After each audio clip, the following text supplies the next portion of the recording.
What is going on, everyone? On today's show, I feel like I've finally played enough of Elden Ring Nightreign to give you an estimation of my thoughts now that we're 9 hours in. And so I'm going to give you kind of an early mini review of what I think about the game. But also, later on this week, it's the launch of the Switch 2 this coming Thursday. And today I want to preview some of the accessories that I've gotten for my upcoming Switch 2 launch event to show you the kind of stuff you can actually get for this console despite the fact that it's not even out yet. I've got an interesting amount of stuff to go over. Plus, of course, we'll hang out, we'll have a little bit of discussion and fun. And so, I hope you sit back and relax with me and enjoy today's episode of the Level 1 Podcast.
All right. Welcome, everyone, to the show. Today is Monday, the 2nd of June, 2025. I am DSP.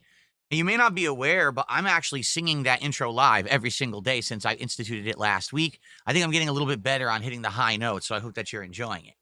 Anyway, today, we've got a good show lined up. Today, we're going to talk about Elden Ring Nightreign, a game that I guess a lot of people were hyped for. A lot of people are not as excited for anymore.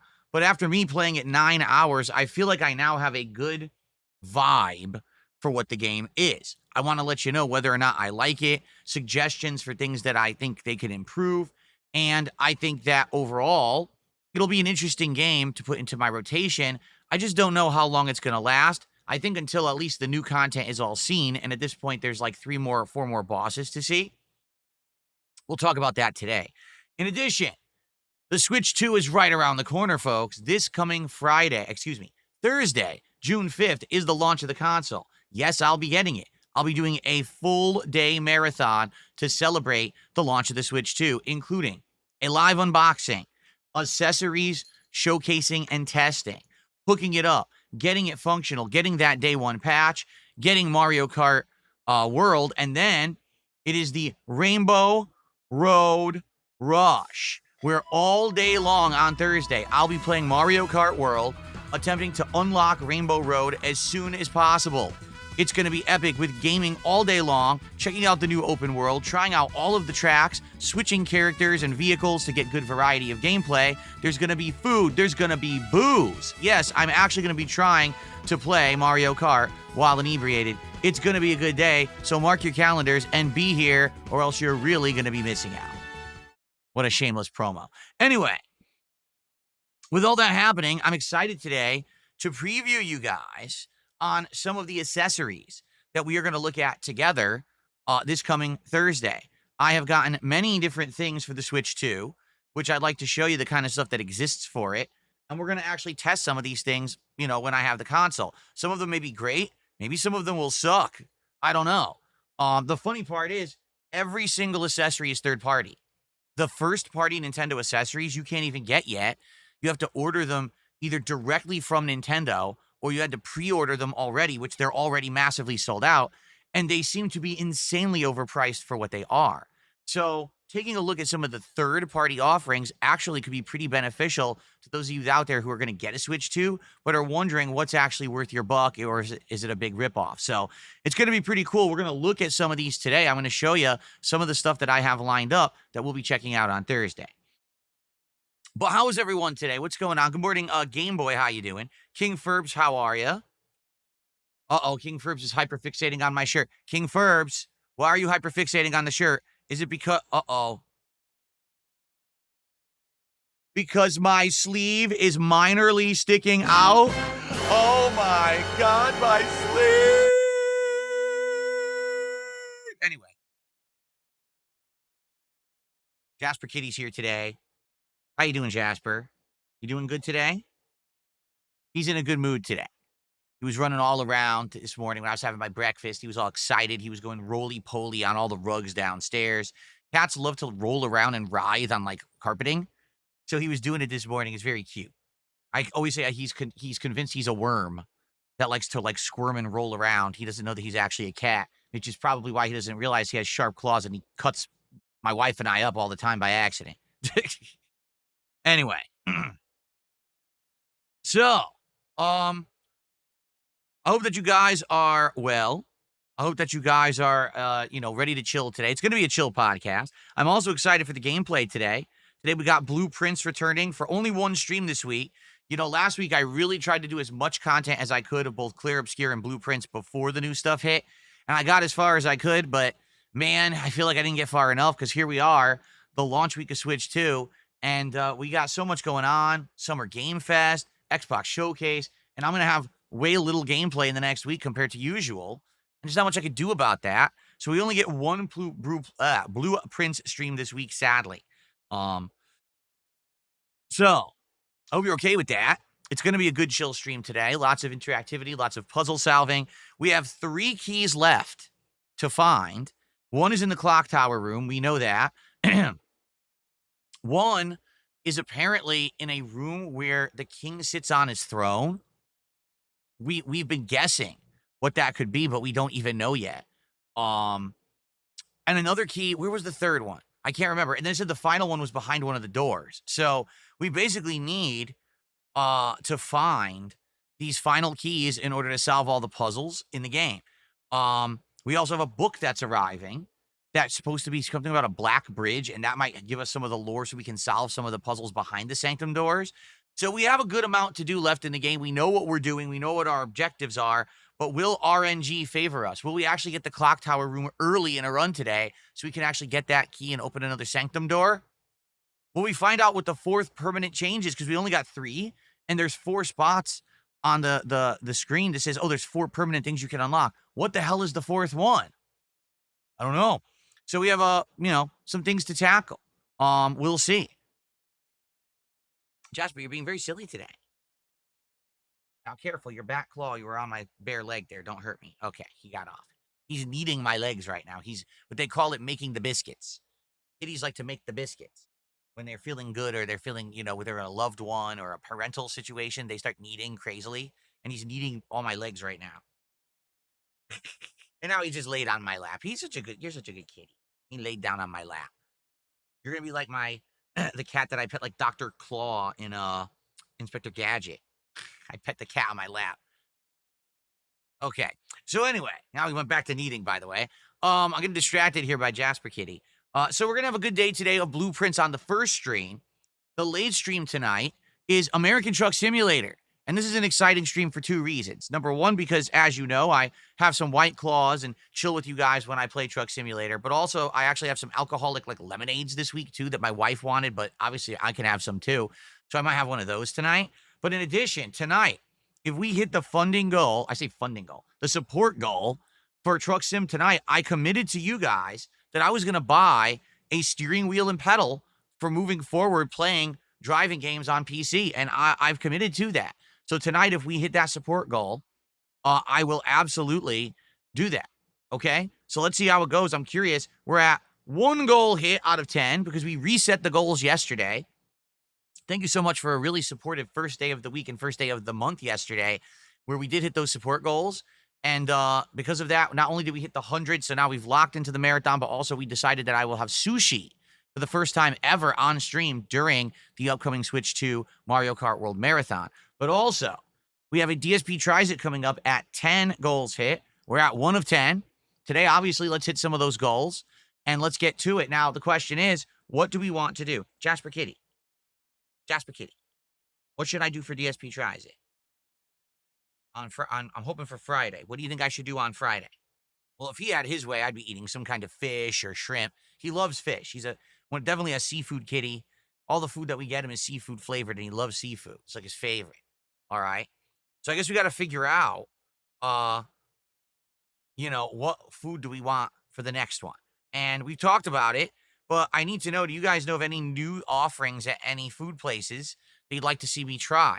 I had heard that there was a lot at Taco Bell, but apparently not. Apparently, we looked it up yesterday. There was like nothing, so I guess that was a miss.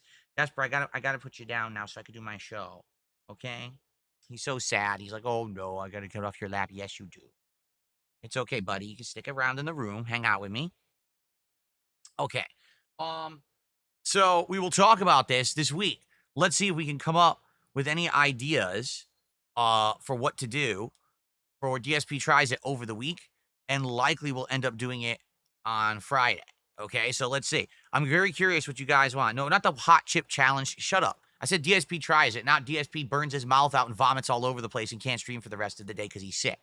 Stop that nonsense. Okay, folks, where should we begin? I guess we got to begin with the contributions. We have a couple contributions that have come in. We start today with Ian S., who did a £5, not dollar, a £5 super sticker before I'd even kind of, started the show up. That will be $6.77 from Ian. Thank you, Ian, for getting stuff started today. Let's get that on the leaderboard. And he basically said whenever there's blueprints, he has to support because he loves it. Me too. One of the most unique games I've ever played. One of the best puzzle games I've ever played. If not, I would say the only other puzzle game I like more than Blueprints is like Tetris. Because it's like the original puzzle game. Outside of that, this is like the best puzzle game ever, man. Like it's seriously good. Oh boy, $1.50 tip from Beaver Bother saying my Nightreign gameplay is going viral. I can't imagine why. Literally, I've done the most base gameplay of someone who's not great at, this kind of game. And I certainly haven't done anything wrong. So if it went viral, it's probably some fucking mouth-drooling moron put it out of context yet again. And, if that is the case, then they can kiss my fucking ball sack. Outside of that, I don't really give a shit. But thanks for the tip, Beaver Bother. Okay. All right. So thank you for that. So, guys, let's get some support going. All right. We've got our first super chat and our first tip. Let's get our first membership and our first sub of the day. Who will be the first person to sub over on Kick? And by the way, almost time is up for wagering on Kick. We do have a wager this morning, or a prediction. This morning, I'm going to show you some Switch 2 accessories.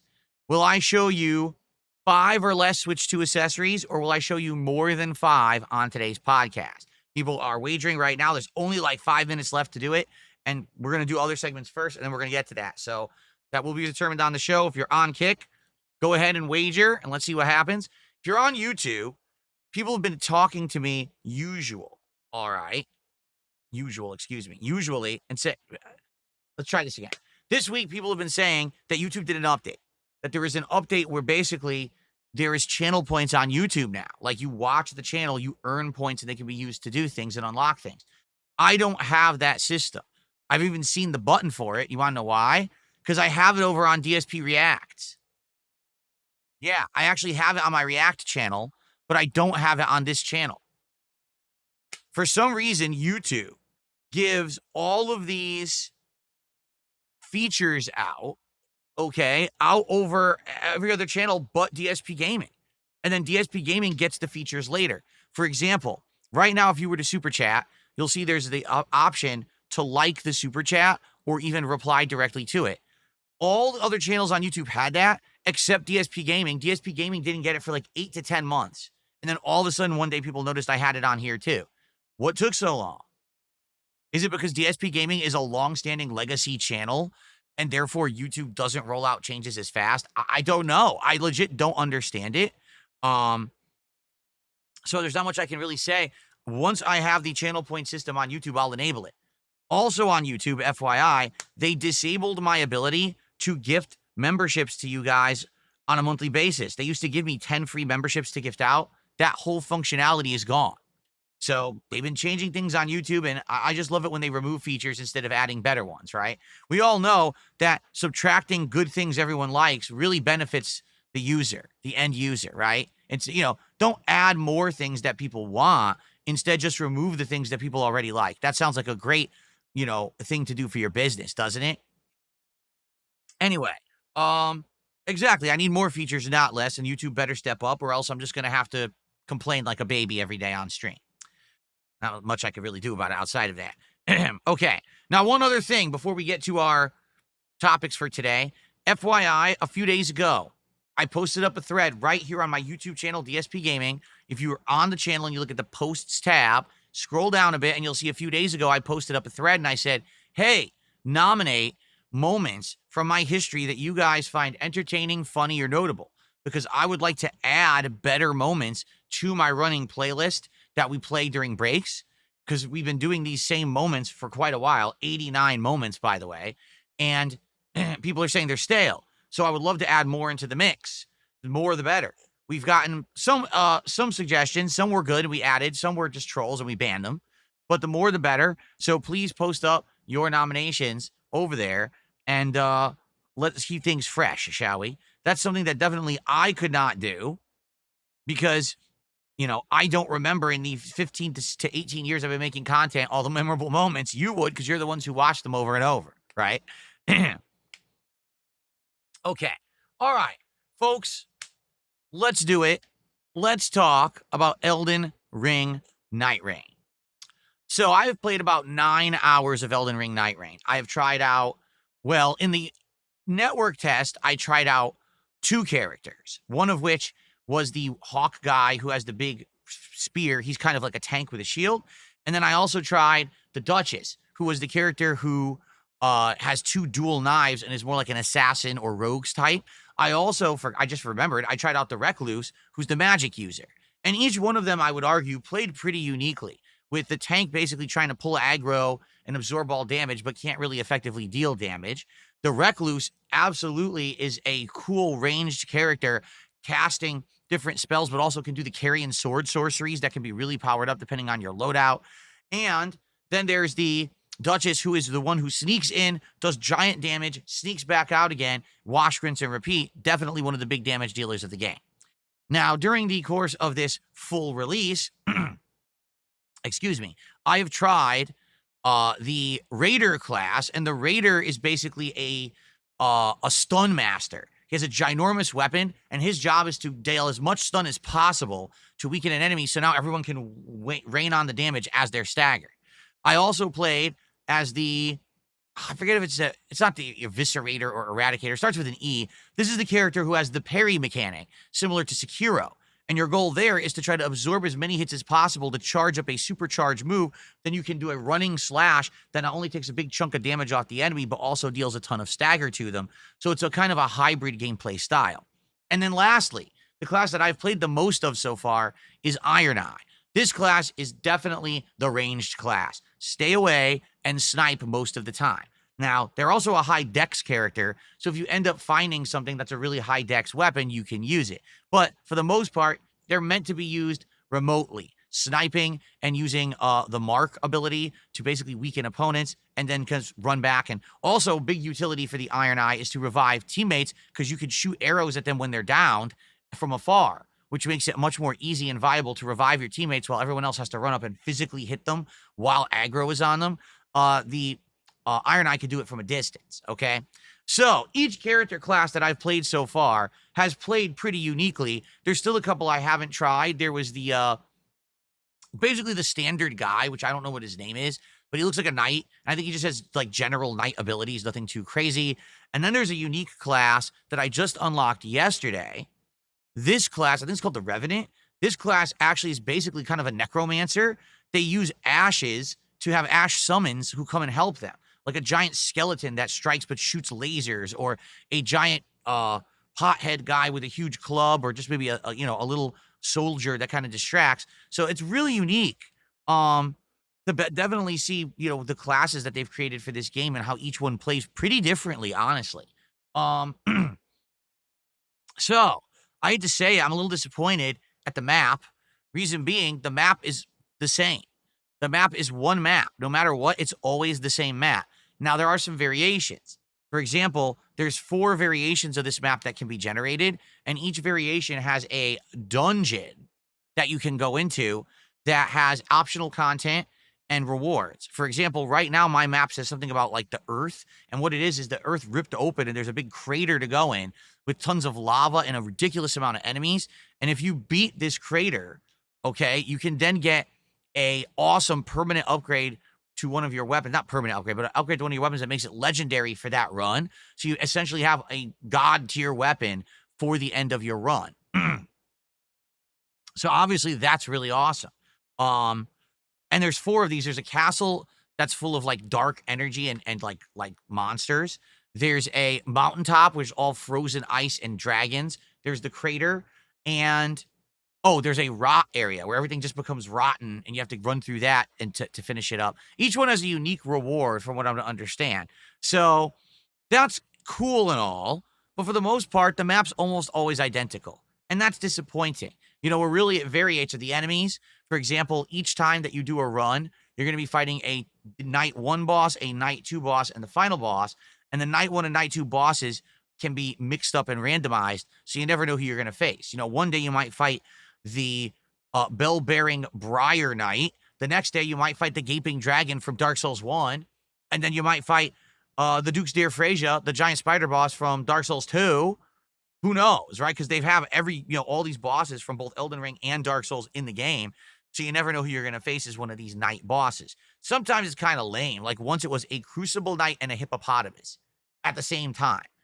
And I was like, that's not a very good boss. I mean, those are basically standard enemy mini bosses. Like, why would I be impressed by that? Right? Anyway, so this game is basically exactly what we thought it was going to be. It's a combination of Battle Royale, but it's not Battle Royale, but it has the mechanic of Battle Royale, where when you drop on the map, you have this ring of fire called the Night that's closing in on you. You always have to stay within the ring. If you're outside of it, you start to slowly lose health and you die. If you die in this game, you respawn, but you respawn a level lower, and you lose all of the runes that you had on you from your kills. So you then have to track down the spot where you died to get all that back. And if you don't, you permanently lose it. There was a run where we were doing incredibly well, and then I ended up dying 2 or 3 times in a row. And by the end, I was only level 6, which is awful. You want to at least be a minimum of like level 10 to face one of the big bosses at the end of a day 3 run. The way it works is you're in an open world fighting enemies. Each time you fight enemies, you gain runes. When you find points of grace randomly in the world, you can use those runes to level up and increase your health, your FP, your stamina, and your damage output, plus your defense. Okay, so obviously you want to be killing as many enemies as possible and leveling up as much as you can, because then at the end of each day where the ring is focusing and going into this one area, you're going to fight a big boss. The big boss is usually very challenging, takes a while to beat, and if you beat them, you get a good reward, plus you'll get a bunch of runes, and then the next day begins. Also, throughout the world, you're going to find mini bosses, and these are basically big enemies that you probably had a big challenge facing when you fought them in either in Elden Ring or Dark Souls. Like I just mentioned, like the Crucible Knight or the chariots that spit fire and stuff like that. If you beat them, you usually get a good reward like a new weapon or something like that, as well as a bunch of runes. There are some cases where you can do some special hidden challenges and things where you get good rewards, like, again, a ton of runes or maybe a rare locket or an equipable item that gives you a boost for your class. But you never know what you're going to get. It's RNG. There's runs that I've had where I keep finding weapons that aren't for my class, so it's worthless, and I'm not really getting much better. I've had other runs where I literally found more things than I could do it. Like, there was one I was the Iron Eye, and I found like 12 bows during the run, all of which were good. Like, I got a poison bow, I got a fire bow, I got this, holy crap. So it's kind of like feast or famine, but you don't ever really know what's going to happen with that. Now, when your teammates get down, you can revive them by striking them when they're on the ground. At first, it's very easy to do, but the more that they get down, the more hits it will take for them to revive. At the end of a night, that resets. So you don't have to worry. If someone got down to bunch night 1, night 2, it resets back to 0, and it's easy to revive them again. So basically, I've kind of described all of the major elements of the game. What happens is you go through a run of 3 nights. Night 1, you're basically running around, fighting enemies, leveling up, finding items, and then the ring starts coming in. You got to go in there, you fight the first big boss. Then that dissipates, and then it starts all over. Now it's night 2. Usually on night 2, since you've leveled up a bit during night 1, you have a better chance to go fight tougher things. So you can go to like a castle or a mine or a dungeon, and you can usually do more difficult challenges because you've already gotten better weapons and leveled up a bit. And then at the end of night 2, the ring comes in. You got to fight another big boss. If you survive both nights 1 and 2, you made it to the final night, night 3, where you get teleported to this big white door. You have a chance to level up if you found any crafting materials, such as smithing stones. You can level up your weapons. There's a final vendor, and there is a final point of grace to level up. And then you fight the final big boss of the day, which are called the Night Lords. These are all fought within Radahn's desert. So if you remember the big desert of Radahn, you know, that you fought that boss fight in Elden Ring. You basically fight the final bosses there. These bosses are tough. They are damage sinks. They have giant amounts of health. They deal tons of damage. And essentially, they're the big challenges of the game. Think the 8 robot masters in Mega Man. Well, you got the 8 Night Lords of Elden Ring Nightreign. At first, you can only face one of them, the Cerberus. But once your team has defeated the Cerberus, 6 more bosses appear. And now you can do these different nights. And what happens is it variates the enemies. I've noticed during these different runs and these different big bosses that you select, it changes the enemies and placement on the map of things for each night. Now, I have so far beaten the Cerberus, but I haven't beaten any of the other bosses. I fought 3 out of the 6. Each one is completely unique. The first one was a giant dinosaur-like creature with huge jaws. It also had lightning magic. The second one was a duo of bosses, a flying moth and a giant scorpion that at first are separate, but once you take enough damage off, then they fuse into one super boss, and you have to fight them for a second phase. And then lastly, there was a boss that had me scratching my head. It was a goat man, and you have to make a deal with him. I don't know what the deals mean because there's 3 options, and I have no clue what they do. All I know is as soon as we started fighting him, he one-shotted both of my teammates at once. When I went to revive them, he one-shotted me, and that was the end. And I think you can start to see some of the frustration of the game. Imagine you're in a run of this game. You don't know what the boss can do because you've never seen it before. You spend 45 plus minutes doing a 3-night run. You get to the final boss and he goes, bloop, and you're done. Well, there goes an hour of your life. Oh, well. And Nightreign doesn't care. Like, literally, Nightreign doesn't give a shit about your time. Nightreign will find ways to screw you over and ruin your runs, and it doesn't give a crap. For example, at the last run that I did yesterday, I found out randomly, oh, there's a mechanic of locusts. That basically, there's a swarm of locusts that will start attacking you, and unless you get out of its range or run away from it, it sucks the whole level off of you. What are they? Where are they from? I don't know. Is there a way to stop them? Is there an enemy that generates them? I don't know. It just happened. Gee, thanks. Take a level off of me. I wish I could have known what was happening, but, you know, FromSoft doesn't explain anything. You're left to your own devices to figure that shit out. So unless you play enough or you're watching other people who made videos about the game, good luck figuring out half the mechanics. And I mean that, too.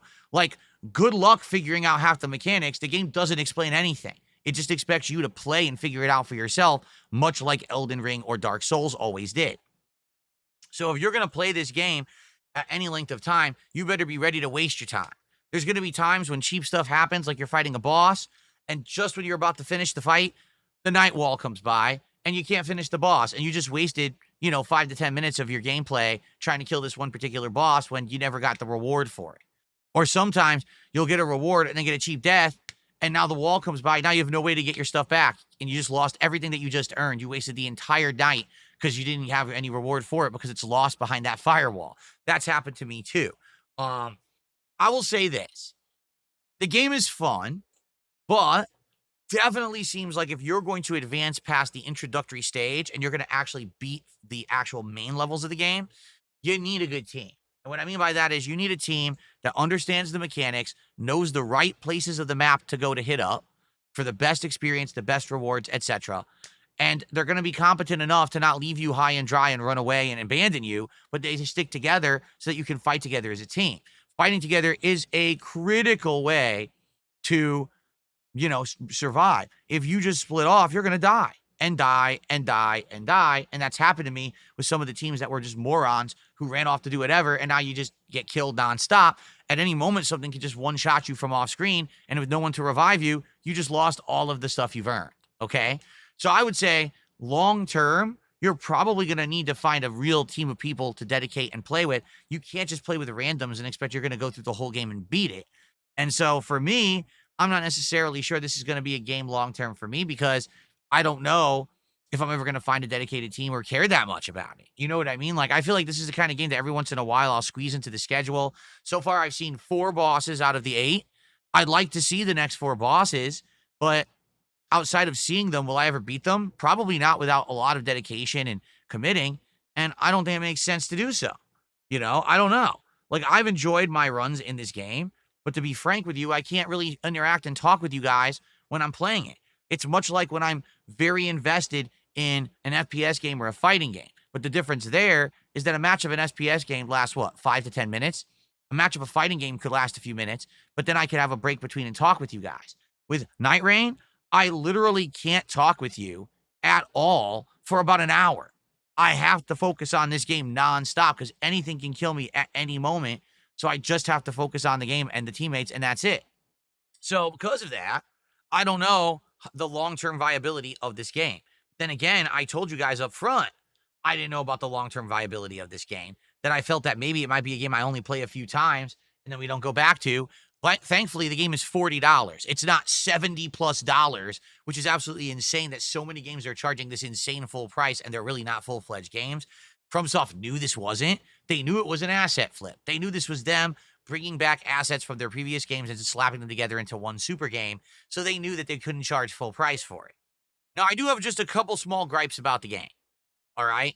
Number one, the targeting system needs to be improved. And what I mean by that is that sometimes you will be facing a bunch of enemies. This is pretty frequent where you're going to be fighting a ton of enemies on the screen at once.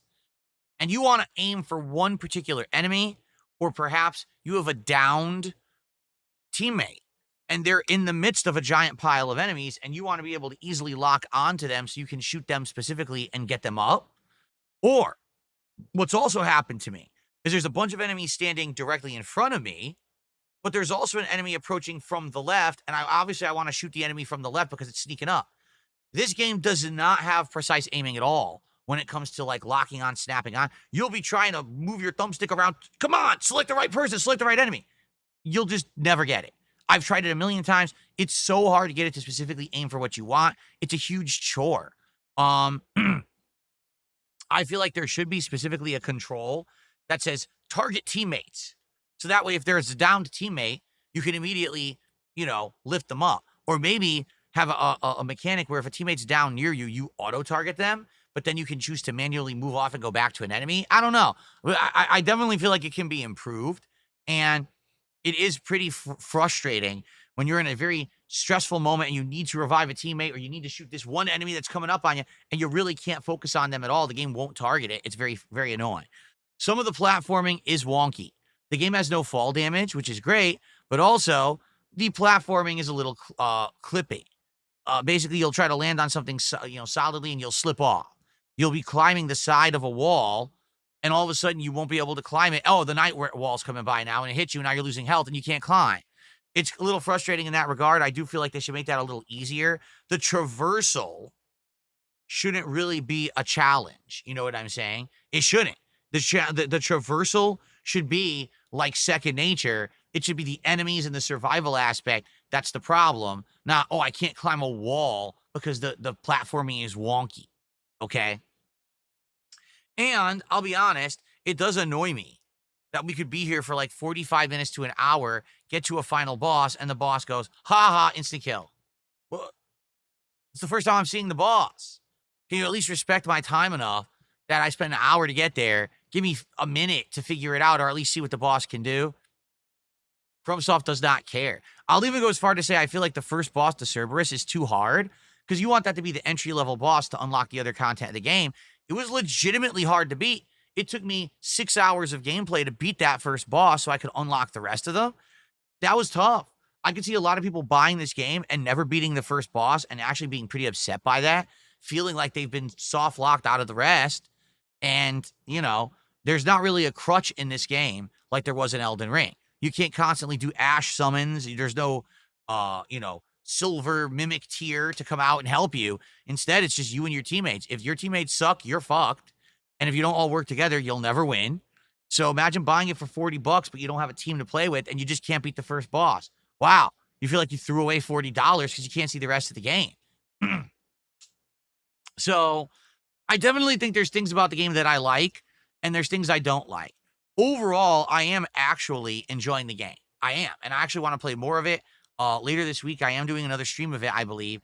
And I think what it is I'm either going to play more Nightreign or I'm going to play Clair Obscur again. And I'm on the fence because at Clair Obscur, we're getting to the end of the game. So maybe it just makes sense to do 2 streams of Clair Obscur and almost beat it. But then again, people might want more Nightreign before we start with the Switch 2 launch and Mario Kart. So maybe I should do that. I'm kind of on the fence. I'll think about it over the next couple of days. It's basically the Wednesday day stream that I need to figure out. But I am excited to try some more classes, and I am excited to see the next 3 bosses that I haven't seen yet. But outside of that, I don't know if I'm ever going to dedicate enough time to actually beat these 6 bosses and see the final boss, who's supposedly called the Night Lord. I'll probably never get to him. This is the kind of game that, it's a team of players, much like Apex Legends, where you got to be dedicated. You have to get better over time. You have to coordinate, and you have to basically play a lot together. And I don't think I'm really want to do that. I'm playing a variety of games. I don't want to dedicate tons of time every week with a team-based game. So I don't know if I'm ever going to be able to see past just the 6 bosses, Maybe I'm wrong. I guess we could see. But for the most part, I have enjoyed the 9 hours. Now, I have one more gripe. I'm playing Elden Ring Nightreign on PC, okay? The game looks absolutely gorgeous on PC, for the record. The graphics are outstanding, but there was one boss. He was called the Gaping Jaw. I think he was actually called, the Baron of the Night or something like that. It's the big dinosaur I told you about that has lightning abilities. For some bizarre reason, when the dinosaur charges up this super-powered lightning attack, the whole game freezes. The whole game just goes, zoop, and then it unfreezes, and you're dead. And there's nothing you can do about it. I think what it is, it's a giant area of effect attack, and you can either dodge through it or run away far enough to avoid it. But my PC just freezes when he does it. I don't have a low-end PC, and the game runs perfectly except that one attack. So it's obvious they fucked it up. There's something with that attack that they didn't do right with the graphics that it makes your fucking PC freeze. And it's not fair that I get downed every time it does that attack because the PC freezes up. So I think there's some technical things they need to work on that they can perfect. But outside of that, the game actually runs perfectly on my PC. It's the best looking FromSoft experience I've ever had. Looks better than Elden Ring. Looks better than the Dark Souls games. It's really great. So, overall, Elden Ring Nightreign, for what it is, a team-based drop-in, drop-out style, round-based survival game with elements of Dark Souls, Elden Ring, and even Sekiro tossed in. It's a pretty enjoyable experience. I feel like if you've played all the FromSoft games, you'll like it better, because the whole nostalgia factor of, say, fighting the Gaping Dragon in 2025 in a new game, or, the Duke's Deer Frazier. Oh, wow, I remember when I played that game for the first time 10 years ago, and I fought this boss, right, in the room full of spiderwebs, and now here you are fighting it again with a team of people. It's kind of fun. Very nostalgic feeling. But if you haven't played those games, maybe you won't even understand who these bosses are, in which case it's kind of lost on you. Still a good game, and I am enjoying my time. I am going to spend more time, but I could definitely see a bunch of people playing it for a few times and being like, it's not Dark Souls, or it's really not Elden Ring. And the fact that you have to rely on a team is a big question mark. Oh, by the way, some of the connections are pretty delayed, meaning you'll be fighting and shooting enemies, and they take a while to respond to your hits. And that's frustrating, especially in a game where it's life and death. And if they get one cheap hit on you, you're done. And you try to hit them or interrupt their attack, and then this delayed reaction when you shoot them. Obviously, that can be pretty disappointing. I do feel like the netcode can be improved. I do feel like the wonkiness of the platforming can be improved, and the targeting system all should be improved. But for what it is at launch, it's actually not bad. It's better than I thought it was going to be, actually. I thought this game was going to be a disaster, and it's actually not a real disaster. It's just, it's not exactly what you're probably expecting if you're a FromSoft aficionado. But it's still a pretty good outing. It's a reasonable asset flip. They're going to make money on it, so mission accomplished. So, I got a $2 tip. Congrats on your recent success. Can't wait for the Switch 2. I've got Truck Sim because of you, and I might get a wheel. Thoughts on The slippery slope of normalizing drinking during gaming for contributions. And now he's like, oh, you're a former alcoholic. How about this? Fuck you. I can drink if I want because I'm a fucking adult, as long as I do it responsibly, which I do. I'm not drinking and driving. I'm not advising that people do bad things. Go fuck yourself. I can drink whenever I want, and you'll like it. Okay. So he's a moron hiding behind the tip because he thought that I was going to care because he says that nice stuff first. Then he says, you're a recovering alcoholic. Why are you drinking? Because I'm an adult and I can do what I want and you can kiss my fucking ass. Thanks. Yes, I did have to be an asshole to him because when someone's going to be messed up to you like that, you have to treat them with the exact way that you understand that they need to be treated so they go away. Because someone like that, they're going to talk, oh, how dare you drink on stream? And don't you think that's a bad example because you're a former alcoholic? No, because I drink responsibly. I'm not drinking and driving. I'm not going and doing stupid shit. I'm not messing with guns and weapons and stuff while I'm drinking. We're playing video games. So if I have a White Claw when I'm doing Truck Sim, that's fine. It's any adult's right to do that.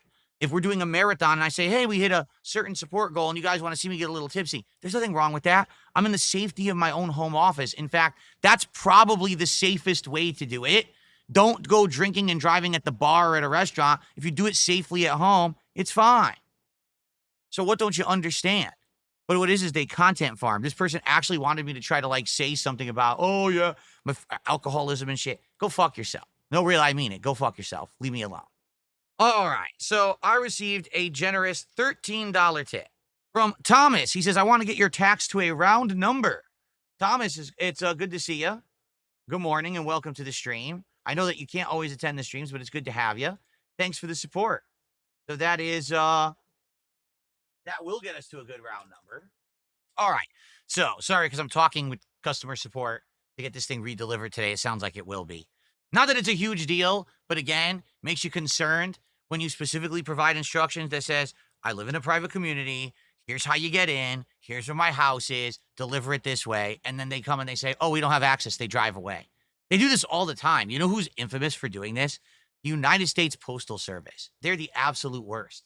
They'll say that they deliver on a day and they never do. And then they lie and they'll say they don't have access to your home. What are you talking about? The United States Postal Service has a special box and a special key that opens our gate 24/7, 7 days a week. They demanded that we give this to them, or they said they wouldn't deliver mail to us.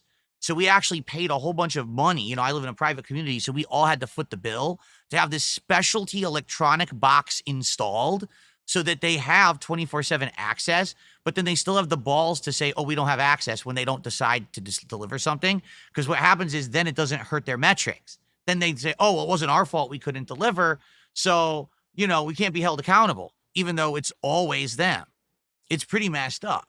Let's start taking a look at some of these cool accessories that we're going to be testing out with the Switch 2 this week. I'm not going to be taking any of them out of the packaging. I just want to show you many of the things that I have lined up so that we can take a look at them together and see if it's something that may be worth your time, okay? I just got a $2 tip. Someone says, what's a cuisine you've never tried before? Maybe one day we can tick that off the list if a place opens up. Good question. But the thing is, if I haven't had it, I don't really know if I would be able to pull it off the top of my head. Like, I would say a lot of European food I've never tried. I don't think I've ever had anything authentically German. I don't think I've had anything authentically French. British food, I've only just eaten those meat pies, remember? And that was the first time I ever had any exposure to British food. I'm sure there's tons more British food that I could have. I've never had anything Russian. I've never had anything pretty much, you know, Middle Eastern food. If you think about it, I've probably had things that are more like Turkish style, Mediterranean style. But I don't know if I've ever had like genuine Middle Eastern cuisine at all. You know, that kind of stuff. I'm not even kidding you. Just listen to this. I'm in customer support chat for the item that couldn't be delivered because they didn't have access, despite the fact I gave them the information to have access. They just said, oh, well, here's the name and phone number of the driver if you want to call them yourself. I'm in chat with you. What is your job then? I have to call the driver? What do you get paid for? They actually want me to call. What?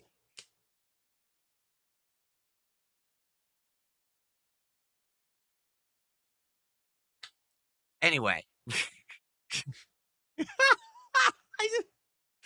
Yikes. Anyway, let's continue. Anyway, so what are the cuisines? I don't know. Like, if you guys could bring up some cuisines, right? Then, that you think that I would like, but I've never had them, then maybe we could put them on a list and we can see if ever we find a way to get those cuisines, but I don't know. Sadly, like I said, a lot of stuff out here is just not available. A lot of stuff out here, I live in a part of the country, okay, where it's heavy Asian population, and that's not just like what you think. When you think Asian, you think, oh, what do you mean? Chinese, Japanese? No, Thai, Vietnamese, Indian food is huge out here. Like, a lot of different Asian cultures live here. So that kind of food is incredibly easy to get. But outside of those, it's kind of tough to get anything else. There's very little European style cuisine out here. And variety in that regard. So yeah, that's why, when people say, oh, DSP tries it, why don't you try something different? It's like, because you search, you get the same shit over and over. You know what I mean? Basically, they're not helping me at all. They want me to do all the work. I don't work for you. You work for you. You do the work. You contact your driver. You tell them how to get access, and then you receive a paycheck for it. Not me.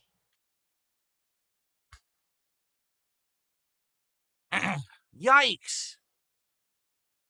Okay. This is ridiculous. Let's go ahead and let's look at some of these Switch accessories before I rip my hair out of my head here live on stream. Okay? Unbelievable. Okay, so the first accessory we're going to try, this one is an alternative to the incredibly pricey option that Nintendo is offering. Okay, what this is an accessory that lets you take the new Switch 2, what do they call them, Joy-Cons, and you attach the Joy-Cons to the side of it. You then plug it in via USB, and now you can use the Joy-Cons as a standard controller using this device while they charge. Otherwise, you need to have the Joy-Cons attached to the Switch and have it be in handheld mode, which is kind of weird. Like, how else are you going to charge these things? Because I was thinking in my head, when we get the Switch 2 on Thursday, the Joy-Cons aren't going to have a full charge. We have to charge them. Well, how do I play the Switch if we're waiting for them to charge? This accessory right here, okay? So, yeah, it's supposed to be via USB-C, which I have a big cable for. I actually bought a big USB-C cable for it.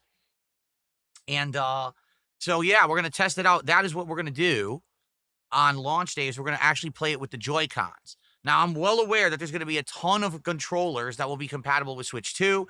Even the new PC controller I've been using works with Switch 1, and that's also supposed to work with Switch 2. Apparently, the original Pro controller from Switch 1 works with Switch 2. But I want to play with the Joy-Cons. I want to test them. That's the whole idea, is using the standard controller. You know what I'm saying? So that's what this will be for. And by the way, this is half the price of the Nintendo one and does exactly the same thing. It's just the third party made it instead of Nintendo. Nintendo was charging $40 for this. This was $20. Okay? So that's one of the accessories that we'll be checking out and testing live, obviously. Okay, hold on. This is really... I would love to contact the driver, but I'm only allowed to chat. Then what do you work there for? Like, you're not even doing anything. Yikes. Anyway. Okay, continuing on. Well, one thing, I have no idea if I'm going to end up using these or not, but I've actually never really used something like this. I've seen people back in the day use stuff like this all the time, and I was curious if this would actually feel any better or work any better than what it comes with. So I actually got a pack of thumbstick attachments specifically for the new Switch 2 Joy-Con, and there's 3 different, like, heights. I guess there's, like, the highest one is kind of chunky in the middle, and then there's a thinner one. So it's a set of those to test out for the Joy-Cons and see how it feels and see if I like one better than another rather than just the standard thumbstick. I feel like this might work well because a lot of the times these thumbsticks just wear out really easily. So if you're putting a cover on it, if the cover wears out instead of the thumbstick, maybe that's better. I don't know, but we'll try. And by the way, this was cheap. This was less than $10. I think it was like $8 or something like that. So just something to try out, see if they fit, see how they feel, if they feel better than the regular Joy-Con without it. Okay? Well, I got a third-party version of the racing wheel. I have no clue how this is going to work, okay? So basically what you're supposed to do is take the Joy-Con and put it into these pieces of plastic that simulate a wheel. Now, I can't imagine this being very big. Look how small the box is. It's hilarious because the picture that they showed people holding like a full-size wheel like this. I was like, is it really going to be that big? No, it's tiny. So how big can this realistically be? It's probably incredibly small, okay? So that's going to be something interesting to try. It's probably going to be a piece of crap. For the record, I bought the wheel for the Wii way back when to play that Mario Kart game that was on the Wii. I forget which version that was, okay? It was like 2 Mario Karts ago. And it actually played worse with the wheel accessory than it actually did with the Wii mode itself. Just having the Wiimote in your hand and turning worked better than having the wheel because the wheel wouldn't turn far enough. So to make a turn around a sharp corner, you'd have to go like this with your hands, which who could do that? You know, it was really bizarre, a really bizarre accessory. So this will be interesting. Number one, will it even improve the controls of Mario Kart? And number two, is this any good quality? Because it looks tiny, right? Like how small could this possibly be? All right, that'll be something to test. Our chat can only deal with a chat style issue. You have to call our phone number to have someone call the driver. You are insane. You know what? Oh my Lord. So they want me to stop my stream, stop working, to call them, to speak to the human to say, hey, you already have the information to access the facility. It sounds like your driver doesn't know how to read. Can you get them to learn how to be, literate so they can enter? I got some screen protectors, tempered glass, one touch, and it has a whole big applicator that's supposedly shaped specifically to the Switch 2. It's supposed to be easy application. Now, here's the funny part about it. So I bought these, and then I actually found out Switch 2 already has a screen protector. Yeah, did you know that? Switch 2 actually has a switch protector installed on it already by default. And apparently Nintendo didn't make this known, but people now have the unit and are finding it. They're like, yeah, what's this? It's already a protective film they put on it. So technically, you actually don't need a screen protector.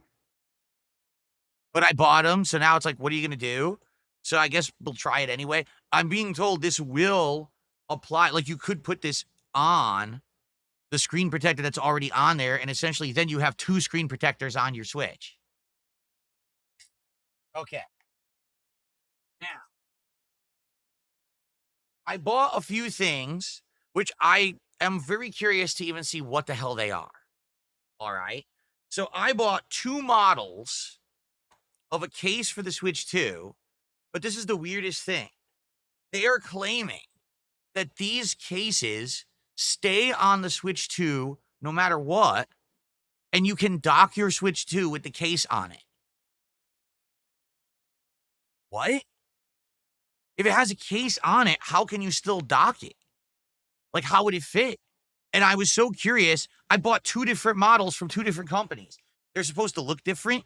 So I don't know what they're going to, we're going to see. We're going to unbox them and test them out. But I've never heard it. How do you have a case on the Switch 2, but it's still going to fit in the dock and charge? So they could be crap, and then I'll return them. But they could be good. I want to try them. We have 2 different cases of this style to try on the Switch 2. Okay? I also got a travel case that has a fancy design on it, and it's supposed to house not only the Switch 2 and the Joy-Cons, but it's also supposed to house games. Now, I haven't even opened it. As you see, I'm not unboxing any of this stuff. I'm going to do it live on the stream on Thursday when we first unbox the Switch 2. So I'm not going to do any of this till we have it. I don't want it spoiled. I'm just showing you how many things I actually have to test out. All right. So we got that case. And then in addition to all of that, I was curious about this. A charging dock that's a standalone charging dock that your magnetic Switch 2 controllers are supposed to snap to and attach to. to remotely charge, so you don't have to have them on the side of your Switch. You can just put them on the dock when you're done using them. But the dock has LEDs, RGB LEDs on it. How fancy is that? Who doesn't want RGBs on their dock charger? I mean, that's the selling point of the dock charger for me. Okay? So we're going to try that. All right? Now, some of the other things, like I said, I had another case that I ordered. Now, this case looked unique. What this case was supposed to be was like a form factor case to the Switch 2. Like, it actually specifically forms to the controllers and the thumbsticks and stuff. And that didn't get delivered yet. It was supposed to be delivered this morning, but they bumped the delivery till afternoon. So I'm not going to have that now to show you today. And in addition, I had some other accessories as well. So we will have a good amount of stuff to particularly of all these things. I would say these three to find out if they're good or not. Like the wheel, is it worth it or is it just a piece of junk? Does it not actually do anything, right? The thumbstick attachments, are they good or are they actually just crap? And this, which is the third-party version, okay, of the same thing that Nintendo's charging $40 for, this one's only $20, is the third-party discounted version, more viable. Because if this works, this is a great solution for a lot of people rather than have to buy the official Nintendo one, all right? The other stuff is just kind of fun. Like I said, I can't imagine having a protective case that will fit the Switch 2 that also can dock at the same time, but they claim they do. And I have two different models of it. So I guess we're going to have some fun stuff to mess around with along with the Switch 2 on Thursday, okay? So now it's official, by the way, the wager that we did, or the prediction that we did earlier. How many Switch 2 accessories will be revealed? 5 or less or more than 5? I just showed you 1, 2, 3, 4, 5, 6, 7, 8 different ones.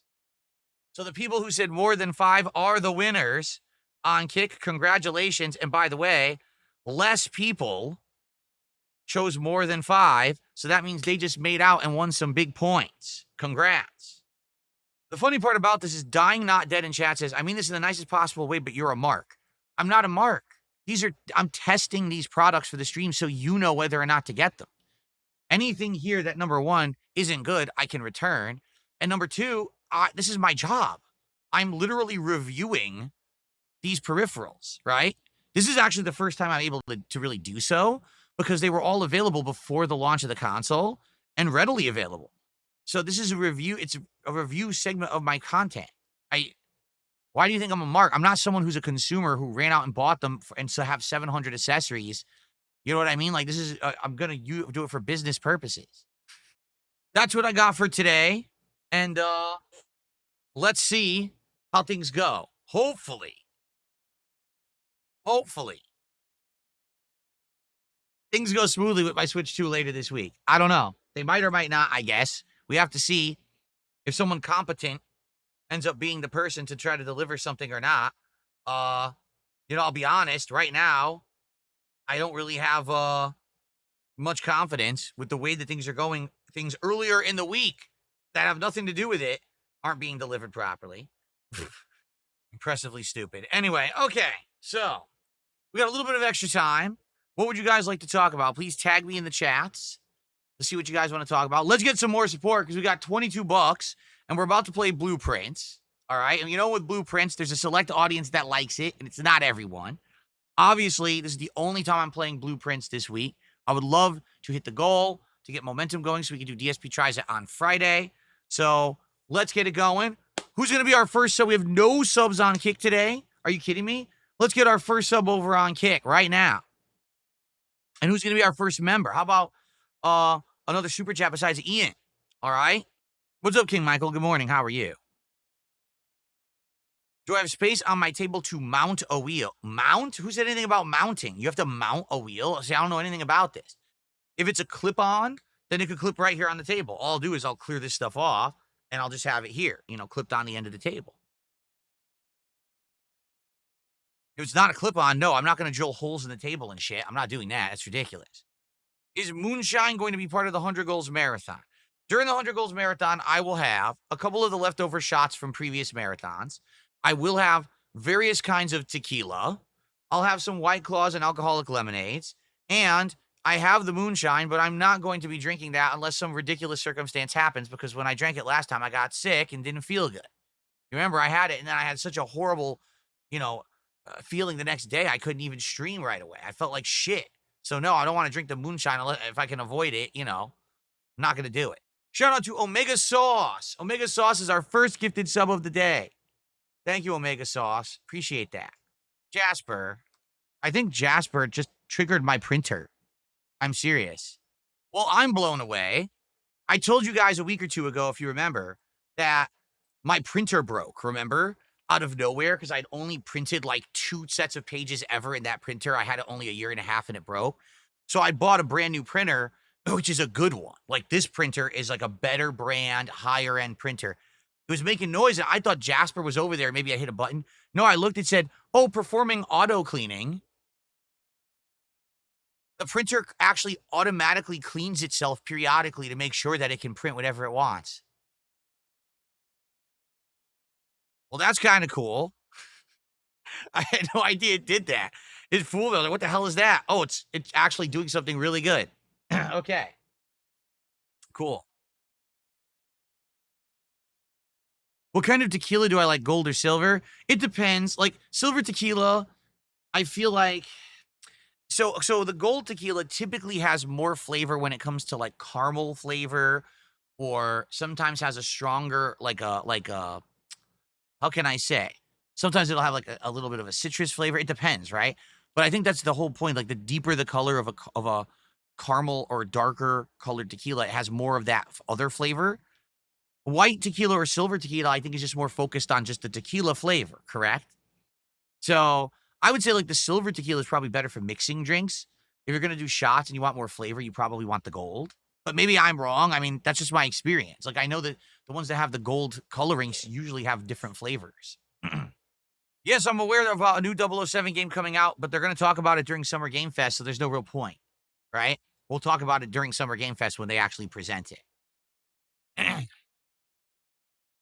I don't have a favorite rum. In fact, I haven't had rum in a very long time. I don't even remember the last time I've drank rum in my life. It was definitely years ago. See, because when I was younger, I drank rum all the time, way too much. It was a very bad thing I did. I used to drink tons of rum with, like, Coke Zero to give it minor flavor. Very unhealthy. And I've already spoken about my past, and I'm not proud of it. I was ashamed I used to drink that much and be stupid about it. So now today, if I think I'm going to have a drink, like, rum is the last thing I think of. Unless it's going to be like a mixed drink at a restaurant or something that has rum in it, I would probably not buy rum and just drink it at home. So, like, I used to buy those pre-mixed rum drinks, the ones that are the weird colors, like neon, like fruit punch neon or blue, and you drink it and you just, like, get sloshed drunk drinking it over ice. I used to do that. I used to take the pure rum and pour it in a cup that was like this tall, and I would fill it like 80% up and then pour a little bit of Coke Zero on top and drink it and get shit-faced. And this is my YouTube day, my early YouTube days. We're talking like 16 years ago. That's what I would do.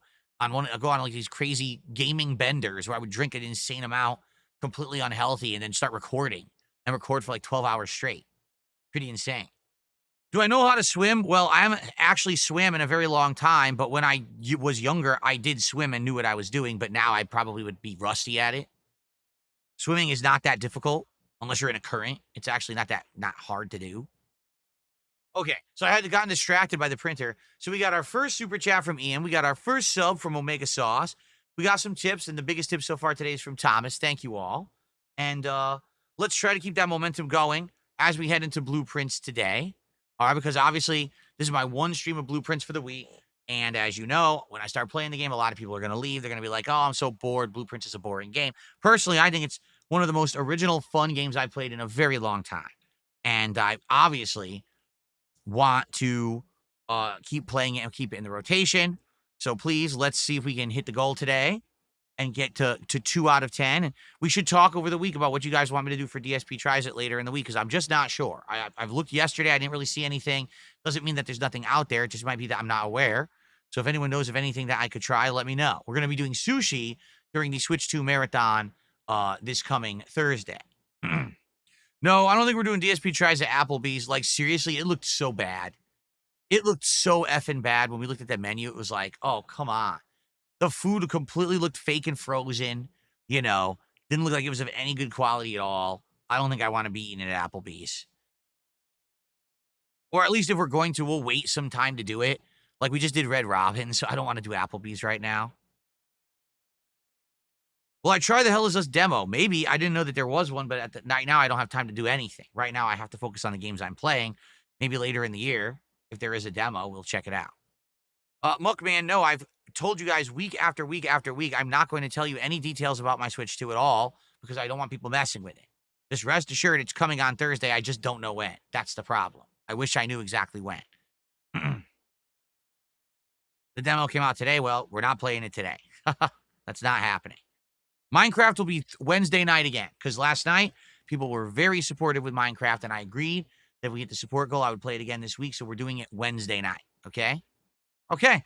Well, I think we covered everything I wanted to cover. As you see, Nightreign, I'm liking.